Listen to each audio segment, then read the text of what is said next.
आज काय विशेष या बातमीपत्रामध्ये सुरुवातीला आपण पाहणार आहोत आत्ताच्या महत्त्वाच्या 3 लक्षवेधी बातम्या। पहिली लक्ष वेधून घेणारी बातमी आहे पुण्यातील कोरेगाव पार्क जमीन गैरव्यवहार प्रकरणाची। या प्रकरणामध्ये जे गुन्हे दाखल झालेले आहेत त्या संदर्भातली ही महत्त्वाची बातमी आहे। कोरेगाव पार्क जमीन गैरव्यवहार प्रकरणामध्ये उपनिबंधक रवींद्र तारू, शीतल तेजवानीसह दिग्विजय पाटील यांच्यावर गुन्हा दाखल झालाय।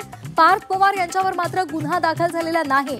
पार्थ पवार यांच्यावर गुन्हा दाखल करावा अशी मागणी सामाजिक कार्यकर्त्या अंजली दमानिया यांनी केली आहे। तर दुसरी लक्षवेधी बातमी आहे पुण्यातूनच कोरेगाव पार्क जमीन गैरव्यवहार प्रकरणामध्ये गुन्हा दाखल झाल्यानंतर दिग्विजय पाटील गायब आहेत।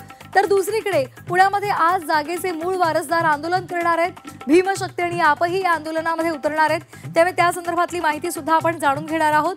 तर तिसरी लक्षवेधी बातमी आहे अजित पवार यांच्या पत्रकार परिषदेची।